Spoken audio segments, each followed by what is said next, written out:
So what is going on in the real estate market right now here in early December?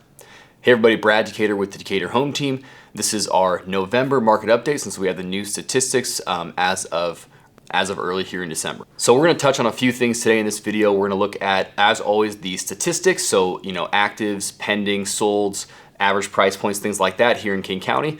We're also going to just talk about the general, real estate market and kind of the economy as well. So interest rates, what the Fed is saying, inflation, CPI ratings, things like that. So if you're looking to learn more about that, definitely stick around.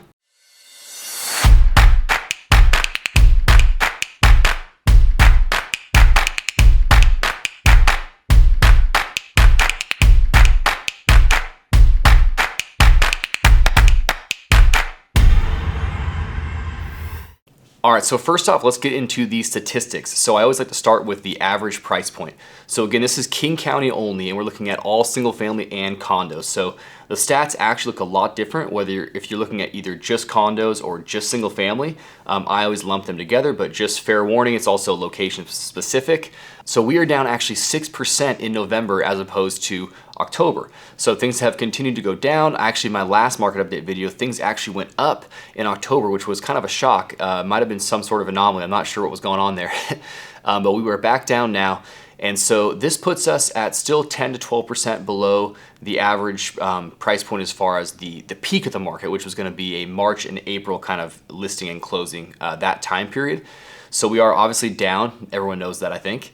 But what I thought was interesting and hopefully kind of puts it in perspective like it did for me is that on the average price point for single family and condo, we are actually within $1,000 as we were last year in November. So year over year, if you're looking at November to November of this year, houses are about the exact same price on average. Different markets are different, of course. But yeah, about 0% appreciation from last year to this year, year over year statistics. So that was interesting.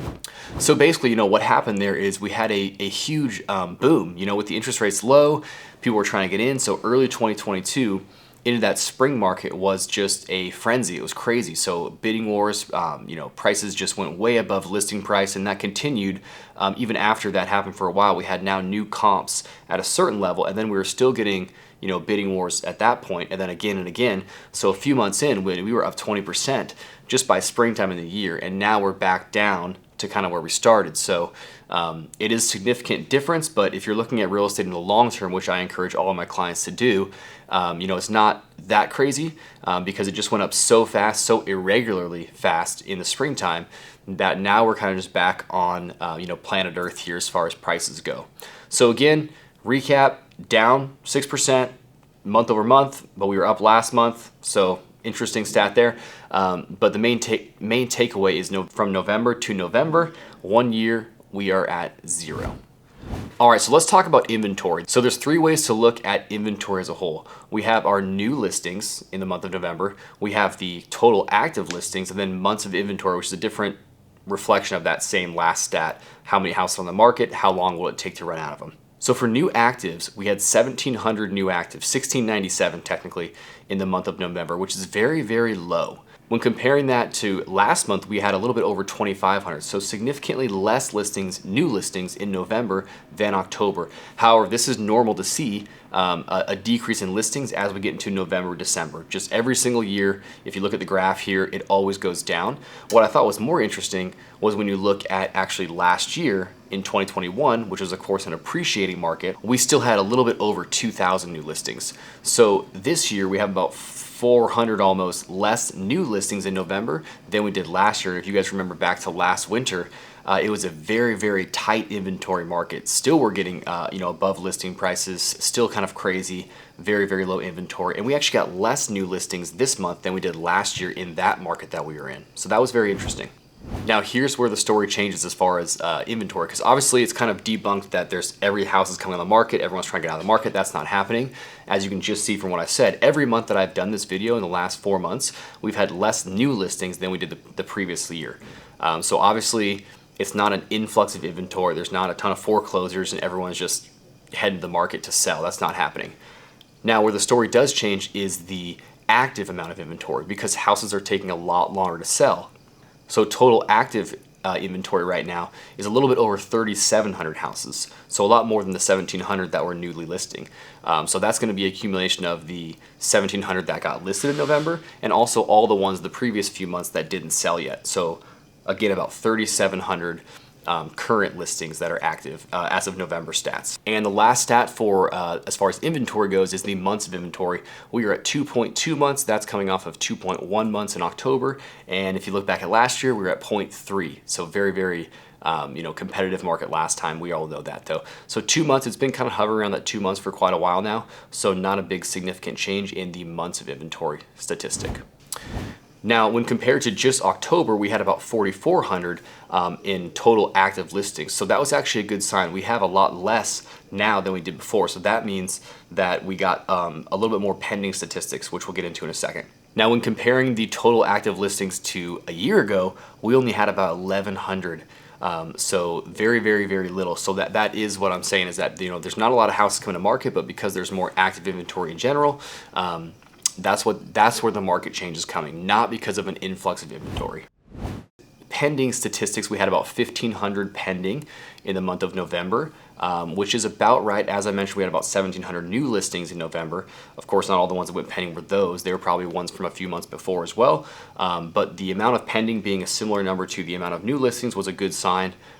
Nothing really interesting or too much to elaborate on there. Although when we look at last year, we had 2,500 pending listings in November, whereas they only had about 2,000 new listings. So you can see that market was totally different. We had more pendings than we had new listings because everything in October was going pending as well. And all the new listings in November this is talking about last year. So basically every house that came out was going under contract, and even the ones that didn't go under contract the month before, they were also getting swallowed up. So we had more pendings than actives in that month last year. So sold properties, no surprise here. Obviously, we're selling less houses this year than we were last year. We had about 1,700 for sold properties closed in the month of November. That's compared to about 2,000 in October. Again, normal trend to see less as we get towards the end of the year. Looking into last year, we had 3,000. So big difference from last year. Of course, as you guys know, sold properties is a lag measure. So that means it went pending the month before in October. So if you'd have to look back at last year, October, to kind of get the real picture of the sold property stat there. So moving on, a few other stats I want to do before we kind of talk about the what's going on in general, kind of what it all means is days on market, or how many days to sell a property, and then list to sale price ratio. All right, days on market or days to sell statistic, we are at 29 days right now on average in King County. So definitely taking a little bit longer to sell a property than it had previously, back in the spring or the year before.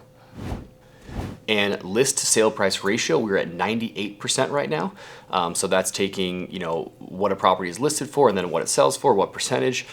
Going back to the heat of the market, we were at like 113%. So that was when it was really, really crazy. Now, of course, we're a little bit below listing price. I said in the last video, I'll mention it again. It's actually a lot worse than that in reality. The truth is we have a lot of properties that are getting price reductions, and the list to sale price ratio is based on what the listing price is when the offer is accepted. So for example, if a house came out for $1 million in August, and then it had a price reduction to $950 and then $925, and here we are in November, they sold it for $925, that would be 100% of list price because it's listed at $925 today and they got an offer for $925. But in reality, they started at $1 million. So you can see how that stat's a little bit biased, but 98% list to sale price ratio right now. Like I said, in reality, it's a lot worse than that from when, if you take on average what a original listing price would be. All right, so let's talk about just kind of the general economics of things. And I'm no economist, but of course I do look at this stuff all the time. It's very interesting to me. This is my career, so I stay pretty informed. I want to help my clients, and I also want to know for myself. So let's start with the CPI and inflation, the stuff that's going on right now, and then kind of what the Fed just did. So they haven't had an actual announcement or federal fund rate hike since the last meeting. We do have the CPI rating coming out in, I think, December 13th, and then the Fed meeting the 14th. So we do expect another rate hike at that point. As of shooting this, we're in the first week of December, so that information is not available yet. But a couple days ago, right before shooting this, the Fed did have, I guess, an announcement. It wasn't their federal fund meeting to do a rate hike, but they were responding to some of the data that they got from the CPI rating. So it was a lot better than they thought. And in general, the tone of that conference, essentially, from Jerome Powell was he was a little bit more dovish than he was previously. So it seems like a little bit softer in general in tone and everything. So he mentioned last time that they would rather over tighten than to not tighten enough, and basically like we can always print money in the end if we need to, which is not a very good thing to say, I don't think. But he basically said the exact opposite in this conference. So he's saying, we are aware and conscious of what we're doing as far as like, making sure that we don't over tighten. Over tightening, by the way, means they're raising interest rates too fast and they're going to crash the market and cause this big recession, whereas their whole plan is to do what they're calling a soft landing. So they're trying to get a hold of inflation, get it down to the 2% target, so that then they can have more of a balanced market. So interest rates still are rising for the federal fund rate, but again, interest rates after both these last two bullet points of news and meetings have come down in response to that. And so now we're at about 6% interest rate as opposed to 7%. So just since the last shooting of this video, or right around the last shooting of my last market update, interest rates have come down a whole point, which is significant. For every point of interest rate, it's about 10% of purchasing power. So for buyers shopping at 7% versus 6%, it's a big difference. So that is definitely a good sign. It's going to be a very, very interesting next quarter or so after December for interest rates and just the economy in general. I think the real estate market runs independent of the economy, but not really. They're very much correlated. So it'll be very interesting to see what happens with all these interest rates and the Fed meetings. But I'll give you my prediction of what's going on right now. I think that inflation is working, and I think that they're starting to see that. That does not mean that they're going to change course right now. So we still have some pain and a little bit longer to go. So I think they're going to continue to raise their rates at a much slower pace for the time being, probably getting close to that 5% target rate that they have set over the next few months. So maybe it's 0.5 in December, 0.5, 0.25 in the first few months. And then I think they will stop the actual quantitative tightening and kind of coast at that line, assuming that the inflation ratings kind of go along with what they're trying to see. If that's the case and it goes well, they can flatline there for quite a while. And then what I see happening is that once the inflation gets down, they will then go ahead and lower the rates after that. The timing of that, I'm not sure. Somewhere next year is my guess, probably not in the beginning of the year. So what JP Morgan thinks is that inflation is going to come down pretty significantly. They think it's going to be down to about the 3% range in September of next year, of 2023. So a big change from the 9% inflation that we were at in September of this year. So if that all is true and is kind of trending down the entire time, then I think the quantitative tightening will slow, then stop, and then they'll kind of coast until they can get to that target rate of inflation, and then at that point they'll start lowering interest rates. So long story short, interest rates should come down hopefully next year, just don't know when. What's that going to do to real estate is the question, of course. A lot of the experts are, predicting decreases in home values, some 5 to 10%, some 10 to 15%. Real estate's always market to market and very, very hyper local. And so for our market, what's interesting is that we've gone down pretty significantly already, that 10% range. So I don't think we have a ton left to go, especially because I don't expect mortgage rates to go a lot higher than they are right now. They've actually been going down in the last month, and the Fed is still increasing their interest rate, the federal fund rate. So they might go up and down and kind of be a little bit volatile, but be on the high range is my prediction for the next while. I don't know, quarter, 2 quarters in the range that we're in right now. But I think as we hit the new year, this is kind of the new normal as far as the inventory levels and the interest rates. So I think that there'll be, just like every single other year, there'll be a pickup in demand from the buyer side. So I think it'll be a pretty level market, maybe more favoring the buyers a little bit until the inflation gets figured out and the interest rates change. Then I think it'll go back up quite quickly. So overall, home prices have declined significantly the second half of this year. It'll be interesting to look at the year-over-year statistics when December comes out. But at this point, we're about level from November to November as far as price appreciation. So it went really, really high in the spring, slowly been trickling down since then. Interest rates shot up from 3 to 7. Now we're back down at 6. Inflation looks like we're seeing our first signs of kind of getting under control, which is a very, very good sign, which means quantitative tightening should slow and then stop at some point here next year. So that's the market update for you guys. If you guys have any questions, feel free to reach out. As always, real estate is very hyper local, so if you want to know more about your specific neighborhood, we can pull stats on that specifically, or if you're a buyer looking to shop in a specific neighborhood, we can find out if that's an up and coming and kind of what's been going on in the past in that area too. So reach out for questions, book a call, and we'll see you next time.